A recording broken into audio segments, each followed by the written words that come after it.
Hey Clash is a tournament where you have to be creative? Well, that's just perfect, and that's exactly the tournament where we are playing in right now, because in this tournament you're getting forced to play certain troops every single week. So for example, this time we have to use at least 12 baby dragons, 1 clone spell, and 4 bats. Otherwise, we're free to use whatever, so I think we should jump into my first attack, and then we're going to go through ton of different attacks and finishing things off again with my second attack. So let's start things off. So overall, 12 baby dragons, 1 clone, 4 bats. That's what you have to use at least. I added a couple of sneaky goblins, added a couple of, I don't know, like loons and rocket loons and everything, and just weird amount of spells, and I don't know. So the idea of this attack right now is just like to jump sneaky goblins to the town hall, snipe the town hall, have a really fancy baby dragon warden push from the 9 o'clock side, and then just hope for the best. That's kind of the idea. So let's see if that's going to work, hoping for the best, or if that approach is not as great. So already taking down the town with the sneaky goblins, that's looking good. Rocket loons to snipe down the arch towers, because with this we're creating a really narrow pathing, because I want to take down the eagle with my baby dragons. At least that's what I'm hoping for. So let's see if that's going to work. Clan Castle is getting loot over. It's a really annoying Clan Castle. Like, who is using that? An Inferno Dragon? Are you kidding me? And well, because it's me, I did not really pay attention. I did not pay attention at all. I just set in the Golem, and I did not really look out for the Inferno Dragon. I did not deploy the poison whatsoever. So yeah, my Golem did not like that. My Golem did not like that at all. So things are looking a little bit rough. Now, obviously, we have to do our baby dragon push from the 9 o'clock side. A couple of more baby dragons, a couple of coconut loons, and then the lock launcher in from this bottom side to push the king, push the queen, everything inside that compartment. That's looking good. That's working actually. And then the royal champ in from the top side, because with this I should be able to take down the 2 wizard towers to get our bats on top of the scatter tower at the top. That's the plan. Well, for now it's looking good, because I mean, looking pretty decent, I want to say. The only problem is right now that the Yetis are actually leaving my plan.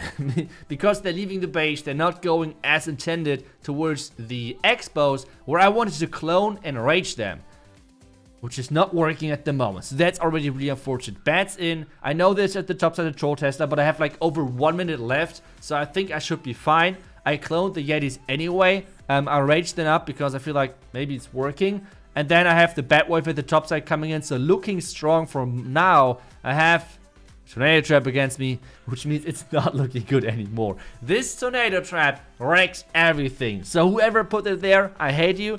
But it was not a nice move. It was not a nice move at all, because this Tornado Trap wrecked everything. Then obviously, as I said, I mean, if I would have had the Yetis walking actually inside, I think it would have been better. Maybe I should have used a Wall Wrecker and not a Lock Launcher, because, I mean, that did not work at all. The Yetis leaving the base was not good. So, yeah, let's now take a look at someone who maybe is able to 3-star. We have David coming in with a nice Blizzard Baby Dragon, Super Dragon attack. Let's see how that works. But yeah, like overall, I really like the idea of this tournament. I want to talk about that a bit more, because I think it's a really cool way at the moment of making sure that people are having fun over those try-hard attacks. Like, I feel like at the moment everything is pretty much Lalo, or maybe Super Dragons for the not as professional teams. So that's kind of boring, to be honest. So getting forced to use at least a bit different, or like at least a bit weaker version of Super Dragons or something, or like weaker version of Lalo, I don't know. To me, it's just more fun. And as you guys saw, I just tried to do different attack strategies, trying to get creative, and that's what I love about this format, that you're getting forced to use certain troops, which maybe make no sense together, but you have to come with something either way. So that's something which I really like. But now let's take a look back at this attack so far. The Blizzard was kind of obvious. I was really scared of this being baited with the Tornado Trap or something, because, I mean, come on, this Blizzard looked just too juicy, to be honest. So overall, nice for David that it was not baited. Now he's trying to push in his heroes into this top side, trying to take down the queen, trying to take down the multi-inferno tower, and if possible, he's trying to push all the way into this air defense compartment to maybe even get access to the sweeper and to the eagle. That would be great. already starting now with those Super Dragons. He's only having 3 of them to the mix, but he's having a clone spell. Using that clone now into the front to make sure that he's having a couple of Cocodoons, the Troll Tester being annoying, but still, maybe it can still work with the Warden ability covering a good amount of loons, one nice Super Dragon to make sure that it's protected versus the Royal Champion. And with this, things are not looking too bad for the push for David. He has still the Royal Champ and the bats left. And how he's using the bats, it kind of surprised me, because take a look at that. He's now sending in the Royal Champion and using the bats to tank for that Royal Champion. I know typically you might use phrases, invisibility spell, like maybe skeleton spell or something, but he has to use the bats, so he's coming up with the creative idea of using it where mostly air targeting defenses are, so they're kind of working like a skeleton spell to that degree. And at the end you can see Baby Dragons everywhere. Last defense is just getting overwhelmed, making the king invisible, and with this, getting a nice 3-star. So really good job to him, nicely done. With that Blizzard, I guess anything was possible. Now let's take a look at the next attack. We have next attack in, and that's going to be a Lalo attack with a blimp. Let's see what he's going to do. He's having the blimp in, and what is he going to do? Oh, actually a cloned Yeti blimp. That's another thing which is really cool. Let's see how much value he gets, and he needs to get quite a lot of value. He's invested a lot of spells and everything, but that's no value whatsoever. I feel like that's the value which you expect from a regular Yeti blimp. So I am not really convinced that this is going to be enough to 3-star this base. But I mean, let's see what exactly he's going to come up with. I guess otherwise he's going for the classic common approach, where you send in the queen for the town hall, send the king for the flank, and so on. But hey, let's see. King is in already. That's a little bit early. I feel like that's really early, but let's see. Queen is taken down. Gold mines and everything. Yeah, the king is backtracking. Baby Dragon, giant, everything. And he's using the bats already to tank the expo. But the king is not working where intended. The king is completely going to the side. So, I mean, let's see. Let's see if we can save this. But I mean, entry-wise, it's not looking optimal. I guess he wanted to get at least 1 or 2 sweepers and the air defense in the core if possible. The Royal Champ should now get at least the scatter, which is okay-ish, because I mean the scatter was supposed to go down from the Barbarian King, so I don't think he's too happy with that. He would have liked to have air defense, sweeper, things like that, especially with the Royal Champion shield getting sent into the core. I think he would have taken down both sweepers and the air defenses both, so that's really unfortunate for him. Now, what is next? He's sending in the Ice Hound, and I mean this Ice Hound is getting so much value. Take a look at that. The Ice Hound pop should freeze the scatter, air defense, and the defending queen. That's just insane. That's one of the best Ice Hound values I ever seen. Like that's just incredible. Warden really far from the top side. Scatter is getting 1 shot off. Freeze was a second late. There's some bats in there as well. And we have the sweeper pushing everything away. And that's what I was talking about. The sweeper is a big problem. Maybe he could use a bat over there or something. But I guess at this point it's all about getting the percentage, because the Royal Champ is still alive on defense. He has no headhunters left, so this is not going to work. I feel like just the entry and the Yeti blimp really made this not being a 3-star. Otherwise it was nicely done. But yeah, I mean, obviously with like 12 Baby Dragons and everything, it's not too easy, right? And that's what this is supposed to be. So yeah, it's really, really cool. This is going to be above 90, which isn't too bad at all. Like, it's really, really good. And this means it's going to finish off at 93.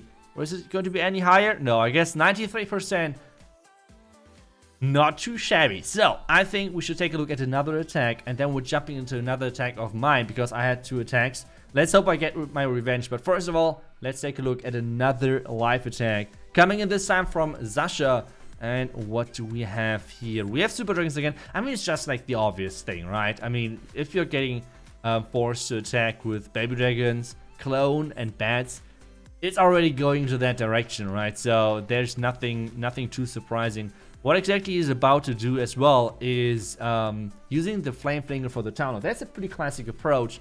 He's investing lightnings and an earthquake, not only to activate the town hall, but as well take down X-Bow and Inferno Tower behind the town hall to create some pathing for those Super Dragons. The next cool thing about this is Super Dragons are really quick. So at this point, he can just take his time, wait a couple of seconds, and just make sure that this tunnel is about to fall. If he's sending in those dragons too early, this would be a huge mess, because obviously the pathing is not set, but as well there's a lot of damage on the flank where the Super Dragons are not supposed to go to, right? Because they are supposed to follow this bottom path into the core as well, but not go to the town hall. That's at least their job at this point. So let's see if that's going to work. We have the Flame Flinger for the town hall. Things are not looking too bad. So as soon as the town hall is low, he can get started with the Super Dragons. One baby dragon more, and there's the Super Dragons coming in. And take a look at that bad spell. This Royal Champ does not know what to do. This Royal Champ is like trying to throw something, but it's like always getting cancelled because this one bat which is targeted is always going to fall. Now we have the clone loons coming in behind the dragons to like get in front of them, tank some black mines. One ability was maybe a little too early. I mean, I'm not a dragon expert at all, right? I'm not a dragon expert at all. But I feel like to me, the warn ability might be a little bit too early. And I feel like I liked it better what David did with the clone. It was like sending one loon in front and then cloning it over there, not behind. Because the cloned units are limited in time, right? So they're only temporary and they're not permanent. I don't know, permanent troops which are going to survive the entire attack. So that's something to keep in mind. But for now, he has 50 seconds left. The Flame Flanger is doing a great job at the top side. Yes, the Royal Champ still not deployed yet. Where is he going to send in? Is he going to send it in from the bottom or from 3 o'clock? One of those two options. I'm not sure which one is better. He's going to go for the 3 o'clock set, which is safer for percentage. I feel like the bottom one might have been better for a 3-star chance. But I guess the right one is for sure better for the percentages, because he's clearing everything to make sure that Archer Baby Dragon has a good way of cleaning things up and getting some more percentages. And that's always the thing. You always have to consider, is it attack going good? Is it going bad? Should I go for the percentage at the end? Or should I go for the risky approach and maybe end up with lower percentage, but maybe with a 3-star? This is always something you have to consider. This one, I think, was the right choice. I don't think he could have 3-starred this after a little bit of struggle in the beginning. So overall, a 90-something%, not too bad. Now it's my turn again. I'm going to try something with the Queen Charge as well, and then with the Baby Dragon Kisswood again. This time, no Golem, instead some healers. As well, what I'm going to do is do the Yeti Blimp with the clone as well. I feel like with so many Expos, Eagle, Multi-Inferno Tower, everything on one spot, I feel like the clone Blimp should get a lot of value. I hope 2 Expos, Eagle, and Multi-Inferno Tower. I'm getting most of it, okay? Not everything, but most of it. I feel like this cloned Yeti Blimp, oh boy, I feel like I don't think it's worth it. Like, if you have the choice, you should probably not do it. But either way, we're getting things done with the clone. Now funneling the top side. I mean, we have a lot of baby dragons, right? So why don't we use that as funnel options as well? So we do not need any funnel troops in general. And now we have that queen. We have only 1 rage left, and I think we have to use it versus the king and against those 2 expos. So my goal, by the way, is to queen charge into the core and get both air heroes. I want to take down the queen. I want to take down the royal champion with my own queen. And guys, this is going to be a challenge. It's not going to be too easy. But let's see. King now in from the top side. I want to have the king taking down the tower with another wall break. That's the goal. That's the purpose of this king.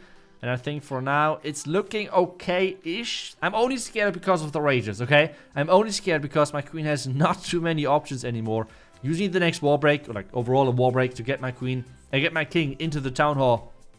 And now I need to get started with the wall breaks into the multi-inferno tower direction in just a second. As soon as I know the tunnel is going to go down. First wall break, where's it going? Okay, that's exactly why I brought an additional wall break, because I was kind of scared that exactly this is about to happen.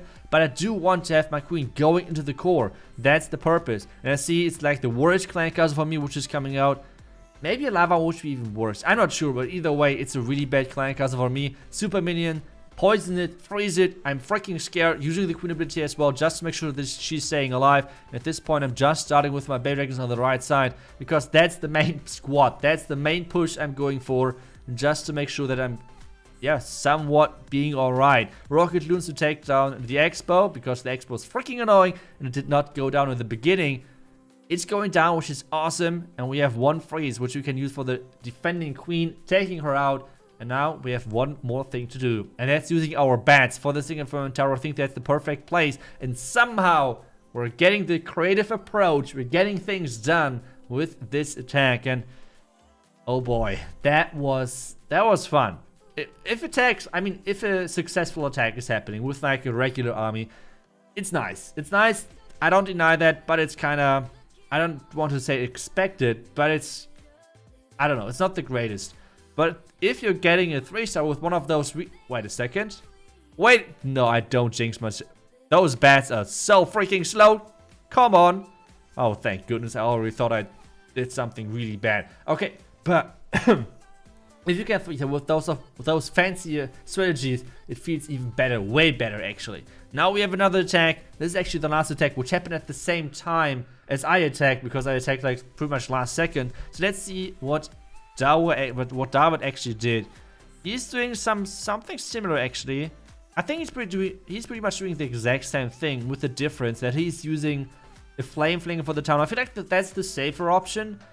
But for me, it did not work because there were so many expos, so I had to take damage off my queen. Because you can see, you can only bring like 1 to 2 rages. Otherwise, you're kind of screwed. So, yeah. He activated the tunnel with the earthquake. That's smart.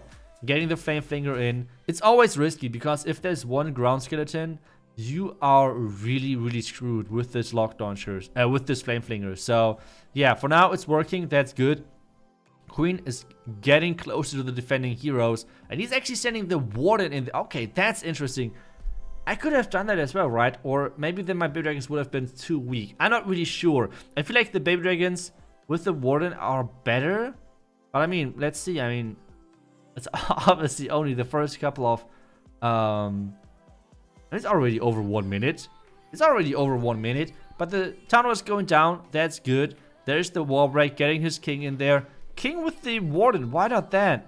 And he's sending the okay, I'm really confused right now why he did not bring the warden with the king. Maybe he was scared because of the queen, right? Because maybe that. Next wall break so far are awesome, really nicely timed, really nicely done. Where is he sending the clone? Wait. He has cloned, I think, 1 or 2 baby dragons, and otherwise he cloned all of the barbarians. Okay, that's another way to do it. The warden, I don't know if he planned that. I have no clue if he planned that, but it was actually, it's awesome. The warden is actually wandering off to the outside. He could use now the warden ability if he wants to. Queen is struggling, but taking down the defending royal champion, which is awesome. Where's the warden ability? Why is he not using it? Wait a second, there's the golden bats. The golden bats are coming in. Can he take down this base with the golden bats? That's the question. The dragons are trying to do their job. There's now the Yetis from the Flame Flinger coming in. 40 seconds to go. I think he got it because of the Royal Champ ability. I think he got it. There's no defending heroes. There's only a couple of Tesla, which are one-shot anyways. Time is looking not too bad either. He got it. That's OP. Getting as well the 30-star in. That's nice. So overall, it was a ton of fun. As I said, like the league, I love the league idea. Because I think it's really, it's kind of cool to not attack with those try-hard attack strategies. And you have to adapt every single time to whatever they're coming up with.